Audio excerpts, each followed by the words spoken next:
El otro día estaba hablando con un pana gringo que me comentó que estaba viendo una serie latinoamericana y me preguntó: Gustavo, ¿alguna vez has visto al Chavo del Ocho?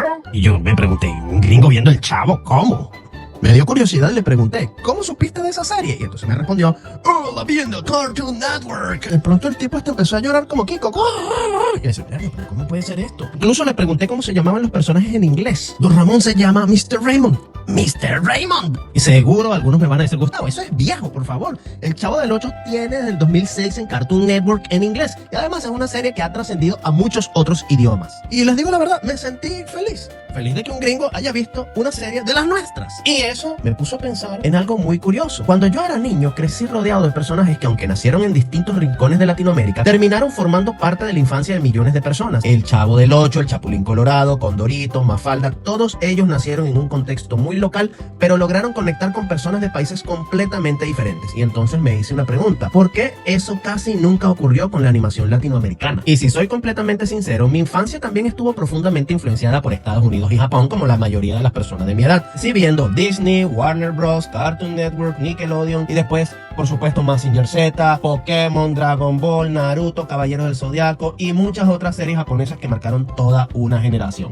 Creo que todos intentamos dibujar Goku alguna vez y algunos todavía seguimos intentándolo con resultados bastante cuestionables. Y eso me hizo entender algo importante. No es que Latinoamérica no tuviera talento, lo que ocurrió es que crecimos consumiendo historias creadas en otros lugares. Y nada malo con eso. Esas historias moldearon nuestra forma de entender la aventura, el humor, los héroes, los villanos y la animación misma. Lo curioso es que Latinoamérica sí tiene una historia fascinante en este mundo. Muy poca gente sabe que el primer largometraje animado de la historia no fue de Disney, fue argentino y fue en 1917. Quirino Cristiani estrenó El Apóstol, considerado el primer largometraje animado de la historia, y años después también realizaría el primero con sonido. Lamentablemente, casi toda su obra se perdió en incendios y hoy muy pocas personas conocen su nombre. Es increíble pensar que uno de los pioneros de la animación mundial nació en este lado del planeta y sin embargo casi nadie habla de él.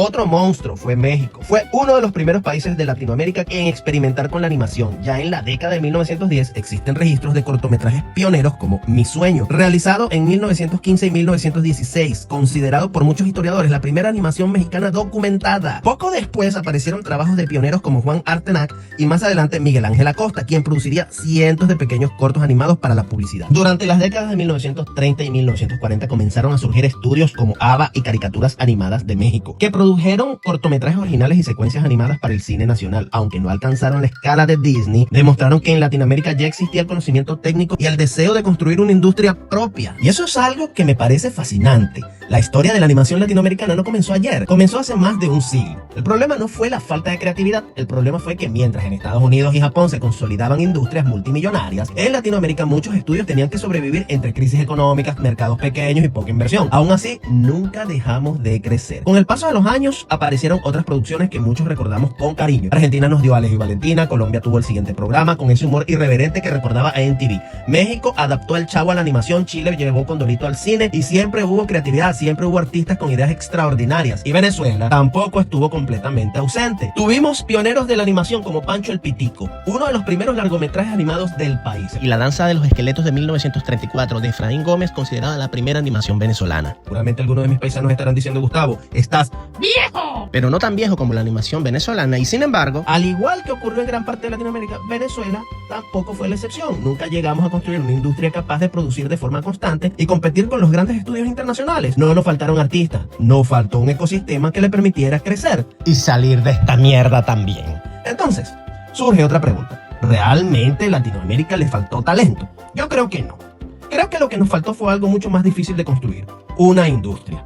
Mientras nosotros creamos personajes memorables, Estados Unidos levantaba gigantes como Disney, Warner Bros, Hanna-Barbera y más tarde Pixar. Japón hacía lo mismo con Toei Animation, Studio Ghibli, Sunrise, Madhouse y muchos otros estudios. Ellos no solo creaban personajes, construían ecosistemas completos donde había inversión, tecnología, distribución y equipos capaces de convertir una buena idea en una franquicia mundial. Entonces, creando este video, se me viene otra pregunta: ¿por qué Estados Unidos y Japón terminaron dominando la animación mundial? ¿Era porque tenían más talento? Y después de investigar me di cuenta que tenían bomba atómica. Realmente Obviamente la primera diferencia fue el contexto. Estados Unidos pasó gran parte del siglo XX convirtiéndose en la economía más grande del planeta. Eso permitió que nacieran empresas capaces de invertir millones de dólares en una sola película. Cuando Disney hacía una apuesta, tenía detrás un mercado enorme dispuesto a consumirla. Japón tuvo una historia distinta. Después de la Segunda Guerra Mundial, el manga y el anime se convirtieron en una forma de entretenimiento accesible para millones de personas. Con el tiempo nació toda una industria alrededor de ellos. Editoriales, estudios de animación, televisión, juguetes, videojuegos. Todo alimentaba el mismo ecosistema. Y ojo, hasta que me digan, el victimismo otra vez del latinoamericano, pobrecito, la víctima. No, señores, Latinoamérica vive otra realidad. Muchos de nuestros países pasaron décadas enfrentando crisis económicas, inflación, golpes de estado, dictaduras, conflictos internos o mercados mucho más pequeños. Y cuando una industria apenas está tratando de sobrevivir, invertir millones en una serie animada durante años simplemente no suele ser una prioridad. Además, también hay una diferencia cultural. Por ejemplo, en Japón nadie ve raro que un adulto vea anime. Hay personas que ven anime hoy en día y son adultos en Latinoamérica, pero es algo relativamente nuevo en comparación a Japón. ¿Por qué? Porque en Japón desde hace muchísimos años hay historias para niños, adolescentes, universitarios y adultos. La animación es un medio. Allí no un género. Entonces en Estados Unidos ocurrió algo parecido, aunque durante décadas se asoció mucho con el público infantil, siempre existieron espacios para la animación dirigida a adultos, desde Los Simpsons, South Park, Rick and Morty, BoJack Horseman y muchos otros. Mientras que en Latinoamérica, en cambio, durante muchos años la animación fue vista principalmente como dibujitos para niños, monas chinas. Eso reducía el mercado, la inversión y el interés de muchos estudios para contar historias más ambiciosas. Y aquí es donde yo creo que estamos viviendo un momento histórico. Por primera vez, herramientas como la inteligencia artificial están empezando a reducir una de las barreras más grandes para crear animación, el costo de producirla. No creo que la IA vaya a reemplazar la creatividad, tampoco creo que vaya a escribir grandes historias por nosotros, pero sí puede democratizar herramientas que antes solo estaban al alcance de grandes estudios. Quizá la próxima gran serie de Latinoamérica ya no necesite un edificio lleno de cientos de animadores, quizá pueda empezar desde el computador de una sola persona. Y esto me lleva a The Houseman. Tengo meses creando esta serie. Me he frustrado, me he sentido con ganas de salir corriendo. A veces pienso, ¿la irán a ver?